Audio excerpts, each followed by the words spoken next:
semua punya kewajiban gitu ya, punya cita-cita gitu. Masing-masing pihak punya cita-cita, masing-masing pihak punya kewajiban yang nyata gitu. Itu persis sekali dengan kawanmu yang 25 tahun baru bisa mencapai goalsnya yang mulia itu, mencerdaskan anak bangsa gitu. Cita-citanya adalah membangun sekolah, tapi dia punya kewajiban menghidupi dirinya sendiri dan keluarganya gitu kan. Barangkali masing-masing diri kita juga begitu. Kita punya cita-cita yang besar, tetapi butuh berani dan percaya diri untuk menuliskannya dalam agenda besar itu. Iya, benar. Gitu. Lalu karena belum percaya diri, mungkin karena belum punya modal, pengetahuan yang kurang, pengalaman yang terbatas, circle yang terbatas juga, rekanan, segala macamnya itu, akhirnya kayak ya udah deh nanti aja aku menuliskan cita-cita itu gitu. Sampai akhirnya kita lupa bahwa kewajiban sehari-hari itu sebenarnya mengarahkan kita pada satu tempat saja, monoton. Iya, dan pasti begitu. Dan gabut.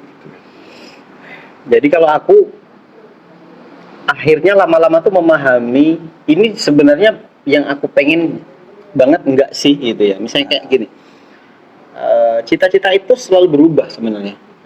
Ya kan? Iya enggak? Ya sesuai dengan hati itu selalu berbolak-balik itu. Karena misalnya sekarang ini kita nanti misalnya jam 11 kita ketemu sama orang yang keren banget gitu. Kita terkadang ingin seperti dia. Pulang tidur, besok pagi kita ketemu dengan orang lain yang 180% berbeda dengan yang kita temui malam ini, kita pengen kayak dia gitu. Dan ini kan terjadi dari zaman kita TK gitu ya. Meskipun aku nggak pernah TK gitu ya. Nggak TK. Kamu TK ya? Jadi aku di Kapan aja langsung SD. Itu 8 tahun. Berarti kita tahu. Aku 8 tahun. Berarti aku tuh yang Oke. Makanya kamu orang sejarah gitu. Nah, balik lagi ke situ. Sebenarnya kita ada punya banyak banget cita-cita, ya kan? Tapi cita-cita mana yang paling bertahan? Itu kita sendiri yang tahu. Nah, aku akhirnya menyamakan tuh kayak kita pengen beli barang.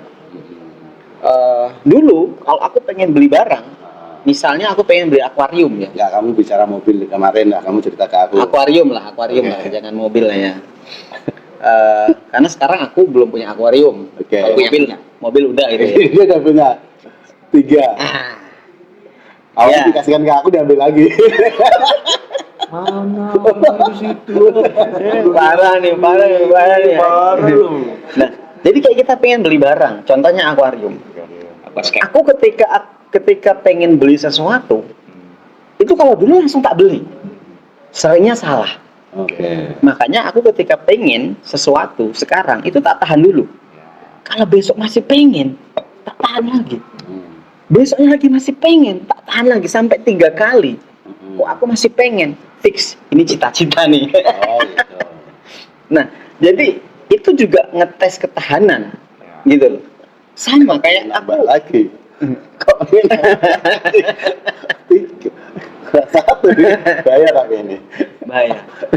Itu sama halnya kayak cita-cita terindahku misalnya ya, seperti kebanyakan orang adalah hidup nomaden. Hidup nomaden. Enggak. Hidup nomaden tuh maksudnya ya hidup kerja di bidang sesuatu yang kita senengi gitu kan. Kesenanganku misalnya jalan-jalan. Ya, gengsi banget ini. Ya, kesenanganku misalnya jalan-jalan. Jadi pekerjaan yang menjadi cita-citaku adalah pekerjaan sambil jalan-jalan. Waktu itu aku sudah pernah mengalami gitu ya di dunia pertravelan misalnya kan. Tapi kan itu belum berlangsung lama, sehingga mungkin suatu hari nanti aku bisa menjalani pekerjaan itu, di mana sehari aku di mana, besok di mana, lusa di mana gitu. Dan ini menurutku sesuatu keindahan. Ketika sampai hari ini masih ada keinginan terus, berarti ini cita-cita gitu kan. Sama kayak tadi, ketika aku sudah 1 bulan, aku pengen banget beli akuarium, berarti ini adalah keinginan yang kuat. Dan aku akan mengusahakan itu sampai kapanpun gitu. Nggak peduli harganya 100.000 Kang. Makanya aku hari ini belum bisa beli akuarium itu gitu loh. Jadi aku masih ingin terus. Cita-cita apa, impian apa yang pernah tumbuh dalam perjalanan hidup kemudian impian dan cita-cita itu sudah kalian capai? Kamu Cita-cita dulu lah orang berubah. sejarah nih. Oke, lu. Apa sebenarnya cita-cita kan dari SD, cita-cita apa? Kecuali Pak Anies, dia punya cita-cita satu dari SD jadi presiden. Nah, kalau Bapak apa cita-citanya? Aku SD apa ya? Dulu menjadi petani gitu. Oke. Sangat umum. Satu. Terus sempat Berubah. pengen jadi kiai. Oke, dua. Pak Anies jadi tukang becak pernah. Cita-cita. Oke, terus apa lagi? Terus menjadi orang sukses. Abstrak banget ya. Ya, itu real ya. Ya, semuanya manusia dari Terus beranja. Aku pengen menjadi orang terkenal. 4 ya. Jadi sangat abstrak semua gitu loh. Habis itu dan masuk kemudian ke Jogja, aku pengen menjadi seorang cendekiawan, Oke. pengen menjadi seorang pengamat, pengen menjadi seorang negarawan yang pernah menjabat sebagai menteri. Yang angan-anganku dulu ada kayak orang menjadi menteri gitu. Itu sempat terbangun asa itu. Satu impian yang bertahan, yang dari dulu sampai sekarang masih kamu kejar. Selain sukses, cendekiawan, orang terkenal, itu bonus semua itu. Itu ya sebenarnya Ya nggak? Sukses itu bonus menurutku. benar bonus. Karena targetnya biasanya aku punya, Betul. aku jadi apa namanya? Aku jadi CEO gitu ya. Yang hari ini ya masih impian masih Tapi belum tercapai. yang Belum tercapai. yang belum tercapai ya itu. Kan tadi sudah nggak ada kan? Yang sebenarnya aku menyukai kambing. Kambing. Tercapai. Aku menyukai kambing dan pernah mempunyai gambaran pucuk peternakan yang luas. Ala Rasul. Yang penggembala kambing. Enggak gitu. Terus kenapa dia jadi sastra? Kenapa Sejarawan. jadi dia sejarawan ya? Maksudnya menyenangkan punya peternakan kambing. Aku punya peternakan kambing yang luas. Di situ aku mengelola tiap hari, membersamai kambing-kambing itu. Kan bagiku apa ya, ada sesuatu yang menedupkan, yang menentamkan, meskipun kadang aku belum dihadapkan pada faktor membersihkan tainya, mencarikan makannya, tapi progres menuju sana ya. Ya, cita-cita punya perkebunan, punya peternakan. Kamu? Kalau aku cita-cita tertinggi sebenarnya adalah ketika bisa melakukan segala sesuatu yang aku mau, bisa. Karena gini, itu abstrak. Tapi misalnya begini, salah satunya ya. Keinginan misalnya untuk bekerja di Medan. Ya. Itu kan sebenarnya masalah kemampuan finansial aja sih. Kalau kamu udah punya duit sih sebenarnya semua hal bisa kamu lakuin gitu kan. Mau kamu sarapan di mana pagi, sore makan sore di mana, itu kan gampang. Ya. Jadi ngomongin uang, Ya. ngomongin harta itu sebenarnya adalah alat, ya kan, untuk mendapatkan sesuatu yang kita mau, benar nggak? Ya. Seringkali kita terpaku pada alat tukarnya gitu, Ya. benar nggak? Ya. Bukan pada barang apa yang ingin kita dapetin gitu loh. Kita bisa kok sebenarnya dapat akuarium tanpa harus membeli. Tinggal minta ke Kang Sule. Bisa langsung Iya kan? dibawa di Nah, masyarakat. benar nggak? Tapi Bisa. kita terlalu fokus pada itu tadi gitu kan. Aku mau akuarium dan harus beli. Lah why? Harus beli gitu kan. Nah, jadi sebetulnya cita-cita tertinggiku adalah itu tadi, aku bebas finansial. Financial freedom. Financial freedom, Yes. ya kan? Siapapun pengen juga itu. Iya, siapapun pengen gitu kan. Iya. Tapi kan berapa orang yang mungkin Memperjuangkan fokus itu. memperjuangkan bahwa yang kamu pengen adalah itu. Karena gini, cita-cita itu selalu berkembang, Kang Sule. Iya. Keinginan itu selalu berkembang, cita-cita itu selalu berkembang. Keinginan sama cita-cita sama nggak sih? Level lebih dari keinginan itu cita-cita. Kalau keinginan tuh habis ini ya, mau apa? Berarti aku masih keinginan berarti. Kalau cita-cita itu sesuatu yang pengen kamu capai banget, itulah cita-cita sebenarnya. Pastian ya. Bener nggak? Kepastiannya. Level lebih tinggi dari keinginan itu cita-cita gitu kan. Level mencintai. Nah, adalah kalau harapan itu melupakan dia. Kalau harapan itu level keinginan yang abstrak, itu harapan. Benar nggak? Nah, jadi konkretnya sebenarnya itu tadi, aku tidak terbatasi dengan uang untuk segala sesuatu yang aku mau. Nah, yang kedua, secara apa ya, hati nurani, sebenarnya cita-cita tertinggi itu adalah misi sosial. Dan aku lihat semua orang yang berhasil, dia pada akhirnya Iya. melakukan itu. Iya kan? Entah itu Bill Gates, entah itu pamanku Elon Musk misalnya. Iya kan? Ya om loh. Elon Musk. Iya kan? Dan beberapa pengusaha-pengusaha di dunia ini ya, ataupun intelektual, rata-rata misi sosial ini sebetulnya hal yang paling dasar yang bisa kita lakukan, tapi menjadi pencapaian tertinggi yang mereka lakukan gitu. Nah, gitu kan. Nah, makanya aku berpikir, ya udah, itu semua tidak ada yang membatasi kalau kita sudah bisa melakukan sesuatu dan tanpa batas dan tanpa hambatan keuangan. Jadi menurutku ini adalah cita-cita tertinggi. Bagaimana mencapainya? Ya, pasti yang pertama kita harus selalu apresiasi apa yang pernah dan sudah kita dapetin sekarang. Jadi aku sekarang itu, kalau kalian tanya, memang kamu sudah sukses, ya sudah lah. Tapi sukses level ini cuy, gitu loh. Besok mungkin aku akan berharap ada kesuksesan di level selanjutnya, gitu loh. Nah, jadi menurutku sukses itu enggak serta-merta hari ini, sukses itu sampai mati. Sukses itu sampai mati. Hari ini sukses kita baru bisa ngebayarin kopi satu orang, iya kan? 10 tahun lagi kita mungkin suksesnya bisa ngebayarin kopi 1000 orang di waktu yang sama, gitu kan? Jadi berkembang terus, gitu. Kayak gitu. Karena pada prinsipnya memang seseorang mencapai satu tingkat gitu ya. Kamu sukses di level ini.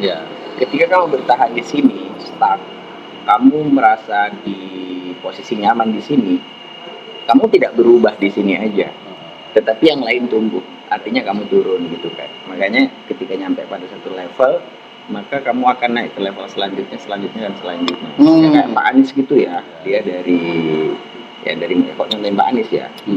Dasar pendukungnya Pak Anies. Ya nggak apa-apa ya.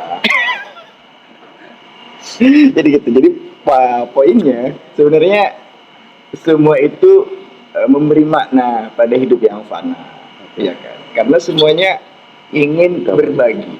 Semuanya ingin berbagi. Itu adalah puncak ya, adalah puncak dari sebuah capaian dari setiap orang adalah berbagi, memberi makna pada hidup yang fana. Tetapi untuk sampai pada di level itu apa? Enggak, sebelum apa? Kamu dulu apa? Oh, aku ya. Ya iyalah, kita udah buka-bukaan dia disembunyiin sendiri. Politis sekali dia. Enggak, kamu apa sekarang? Cita-citamu. Impianku, Impian apa cita-cita? impianku aku tulis tahun 2012. Suatu hari nanti aku pasti akan sampai di Roma. Oke. Kecil itu. Impian. Ya jangan. Lalu aku akan preferensi seseorang beda-beda. Ya kan? Sampai di Roma aku akan jalan ke Praha. Ya. Siap. Thank you. Aku akan sampai ke Praha. Aku akan sampai ke Palermo. Tapi tujuan terakhirku, aku akan datang ke sebuah desa namanya Desa Corleone. Wah, itu aku obsesi. Desa Corleone adalah obsesi. Tapi Roma adalah impianku. Tapi cita-citaku dari dulu sampai sekarang nggak berubah. Kenapa aku harus menjadi penyair? Cita-citaku. Jadi ukuranku levelnya itu orang sampai bilang tidak ada yang bisa sebesar Rendra gitu ya, sebesar Rendra. Tapi setidaknya kalau Rendra itu 10, aku 9,8 begitu kira-kira. Itu ya penyair ya. Ya kalau penyair apa kata orang dan itu sendiri di biografi, ya udah. Main poet, penyair, poetry reader, pembaca puisi gitu. Sudah udah, tetapi aku bisa memberikan dampak apa terhadap audiens? Apakah puisi yang aku tulis sudah bagus? Tidak, karena seperti orang menanam padi, petani menanam apapun. Setelah menanam itu kita menunggu apakah dia akan tumbuh. Kita akan menyiram, kita akan merawat, kita akan menyapa setiap pagi. Kita akan bahagia. Wow, kamu ternyata energik juga ya. Baru umur seminggu sudah tinggi dan kekar gitu. dan kamu tidak roboh di tiup angin. Pak Ganjar banget kalau ngomong gitu. Tapi kan kita tidak sedang omong-omong. Udah aku suka kok. Itu dua ya. Jelas ya. Tapi bahwa aku ingin ke Jakarta ketika kelas 3 SMA, aku tiba di Jakarta. Cita-citaku aku mau jadi dramawan, mau ke bengkel teater Rendra di Cipayung, di Citayam, di Depok. Dan ternyata aku terantarkan ke sana dengan tanpa ekspektasi apa-apa. Itu satu. Terus yang kedua, ketika nyampe di Jogja, aku pengen sekali mendapat legitimasi aku sebagai penyair ketika aku sudah baca puisi di Taman Ismail Marzuki di Geraha Bakti Budaya. Dengan tanpa ekspektasi, dengan tulus saja berjalan gitu. Ternyata aku berada di situ. Gitu. Lalu kenapa impian itu berhenti di situ? Kenapa aku tidak bermimpi lebih jauh lagi? Aku baca puisi di Amerika, baca puisi di Israel. Iya. Di Israel itu, wah, dunia kesusastraan di sana aku suka banget ya. Walaupun komunitas-komunitas kecil, tetapi sangat dihargai dan dia mainnya itu kayak kalau di Jogja itu kayak di 0KM, kalau di Jakarta itu kayak di Bundaran HI gitu, dan orang appreciate gitu. Mereka yang menganggap wah ini bagian dari kebudayaan mereka gitu. Tetapi kan sampai saat ini berbicara soal puisi walaupun timbul tenggelam ya kan, itu kurang terlalu mendapat perhatian gitu. Tanpa kata khusus, karena tidak ada yang khusus sebenarnya, semuanya punya posisi yang sama sesuai dengan porsinya masing-masing, ya persis seperti prinsip yang sedang diperjuangkan oleh Pak Anies, setara. Iya. Mengecilkan yang gede dan menggedekan yang kecil. Terjawab kan apa impianku, apa cita-cita Ya, kita. iya. Konsistennya masih pengen ke Roma. Masih. Iya. Itu aku dengar sekitar 5 tahun yang lalu lah. Dia pengen datang ke Don Corleone, di tanah perdikannya milik Don Corleone. Michael ya. Don Vito. Nah, di situ dia cerita, kalau udah cerita itu menggebu-gebu dan ya sekitar 5 tahun yang lalu atau mungkin 6 tahun yang lalu masih konsisten sampai hari ini. Aku masih ingat di Oasis aku cerita itu. Oke. Jadi gitu. Udah berapa? Aku pikir kita semua akan sampai ke sana. Iya. Ya kalau aku pada akhirnya kan kita mengingat dengan aku lupa kata-katanya siapa ya.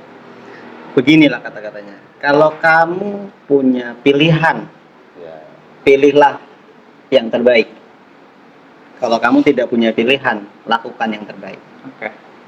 Thank you. Aku lupa siapa kata-kata siapa. Tapi bukan kita sedang tidak memilih yang terbaik, tapi kita memilih yang kemungkinan keburukannya lebih banyak.